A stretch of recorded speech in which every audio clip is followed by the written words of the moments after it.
sebelum kita mulai pembelajaran, alangkah baiknya kita berdoa dulu. Siapa ketua kelas di sini? Saya, Bu. Silahkan dipimpin ya doanya. Baik, Bu. Sebelum belajar, marilah kita berdoa. Berdoa dimulai. Bismillahirrahmanirrahim.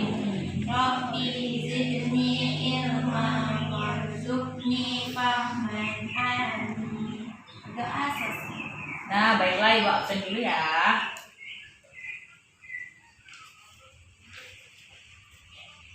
Ana, Hadir, Bu. Anissa, Hadir, Bu. Anif, Hadir, Bu. Dini. Hadir, Bu. Oke, ada semua ya. Kelasnya juga sudah bersih dan pakaiannya juga sudah rapi-rapi. Oke anak-anak, pertemuan minggu lalu kita sudah belajar mengenai hijrah. Ada yang masih ingat gak apa itu hijrah? Ayo.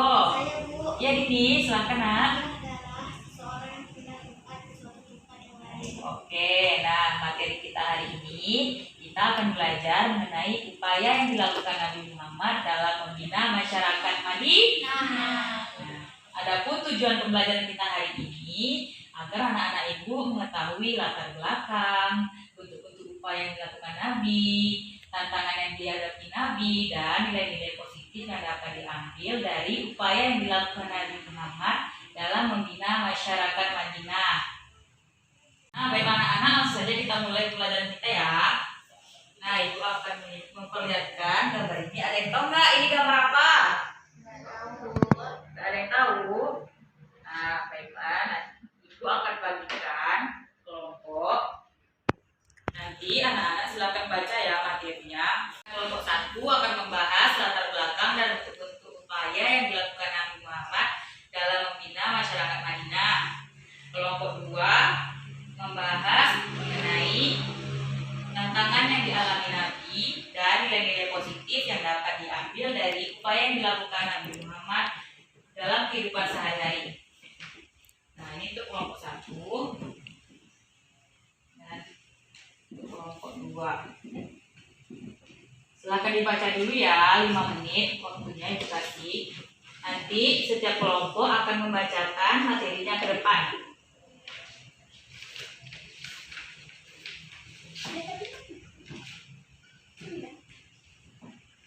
Baca ya ini.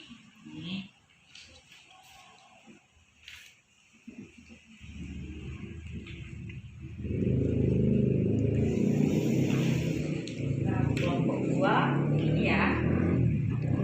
Iya. Dibaca dulu ya anak-anak. Iya, Bu.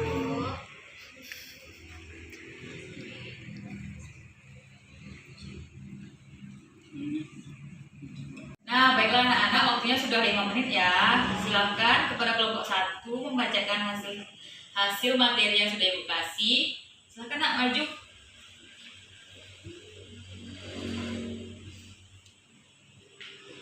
Nah, silakan dibaca ya. 1. Latar belakang Nabi melakukan upaya pembinaan masyarakat Madinah. Pertama, sebelum menjadi kota Madinah, kota tersebut bernama kota Yastrib. Kota Yastrib merupakan sebuah nama yang diberikan dari seseorang yang membangun kota tersebut. Kota Yastrib ini berarti kegelapan. Pada saat itu Rasulullah tidak senang dengan nama kota Yastrib dan beliau menggantinya menjadi Madinah Al-Munawwarah, yang berarti kota yang penuh dengan cahaya. Kedua, kondisi kota Madinah saat tertinggal dan penuh dengan kejahilan. Sebagaimana dengan kota Mekah, sebelumnya datang Islam juga penuh dengan kejahilan, dan begitu juga dengan kota Madinah. Berbagai macam kejahilan ada di kota Madinah. Ketiga, penduduk kota Madinah banyak yang bermaksiat seperti melakukan perjudian dan berzina. Keempat, sering terjadi perang antara kabilah, antara kelompok maupun antara kaum. Kelima, tidak semua penduduk kota Madinah memeluk agama Islam.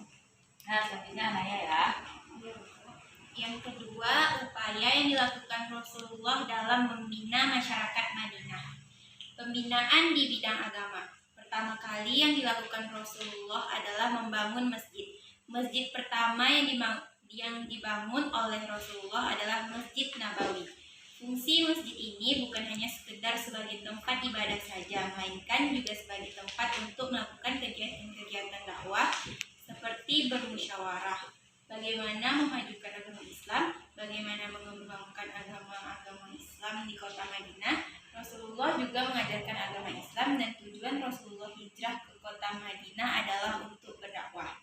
Pembinaan di bidang sosial, melakukan pernikahan antara kaum muhajirin dan kaum ansor yang bertujuan agar hubungan antara kaum muhajirin dan ansor lebih erat lagi.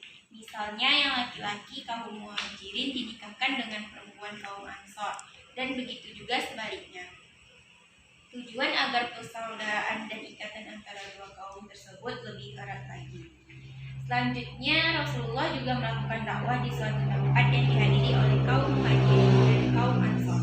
Tujuannya agar tidak terjadi perselisih paham antara kedua kaum tersebut.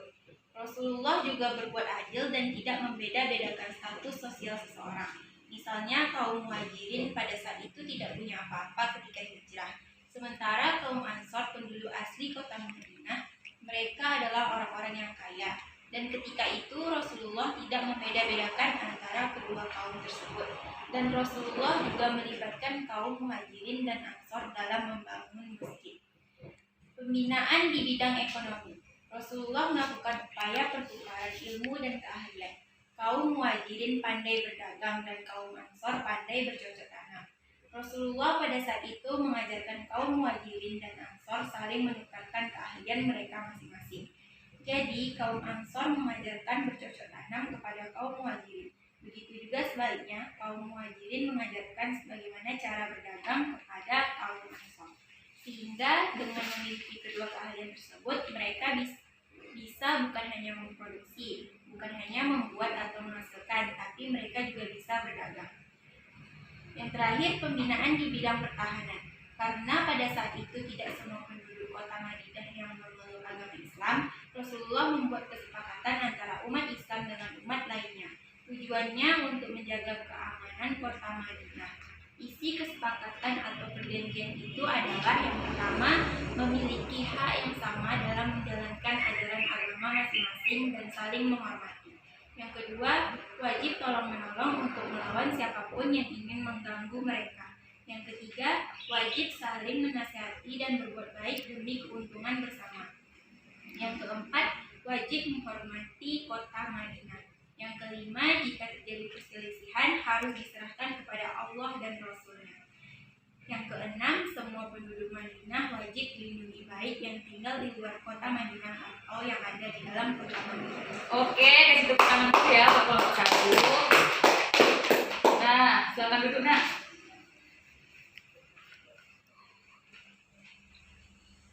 Selanjutnya kepada kelompok 2, silakan maju nak. Didengarkan ya, kepada kelompok 1 juga mendengarkan kelompok 2.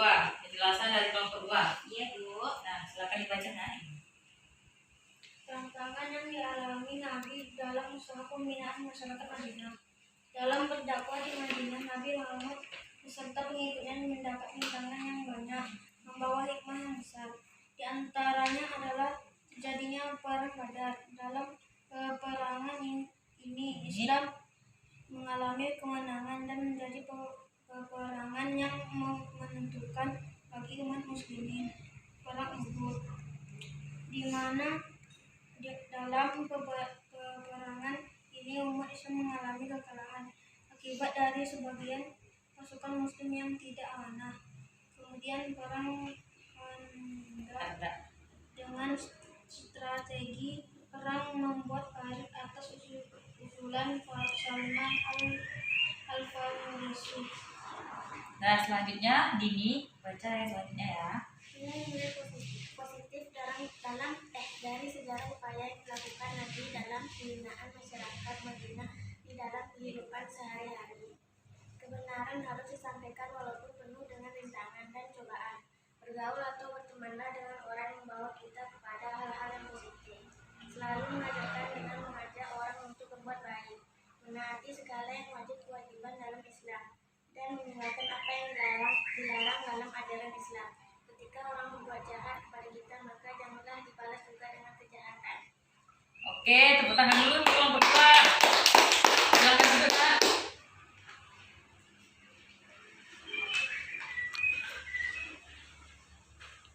Nah, oke lah anak-anak, tadi kan berkelompok sudah maju ke depan nih. Sekarang Ibu akan memberikan pertanyaan kepada masing-masing kelompok. Untuk kelompok 1, ini untuk kelompok 2 juga didengarkan ya, Nak? Pertanyaannya untuk kelompok 1, apa yang pertama kali dibangun Rasulullah ketika di kota Madinah? Ayo, angkat tangan, siapa yang bisa? Iya, Anissa. Masjid Nabawi. Oke, tepuk tangan dulu. Betul ya. Pertanyaan selanjutnya, sebutkan upaya-upaya apa saja yang dilakukan Nabi dalam membina masyarakat Madinah. Ada 4 tuh, ayo siapa yang bisa? Saya, Bu. Iya, Naya.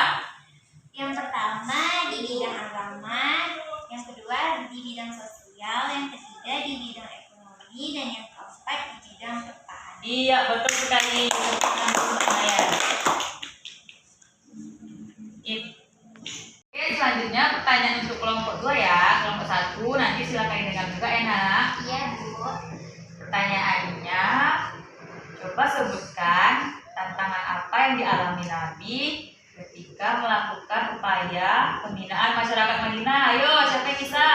Iya, nih. Salah satu tantangan ada kurangnya belajar, Bu. Iya, betul sekali. Pertanyaan Pertanyaan selanjutnya, sebutkan nilai-nilai positif yang dapat diambil dari upaya yang dilakukan Nabi Muhammad dalam membina masyarakat Madinah di dalam kehidupan sehari-hari. Ya, siapa yang bisa? Saya, Bu. Jadi ini Selalu mengajarkan dan mengajak berbuat baik. berbuat baik. Ya, betul.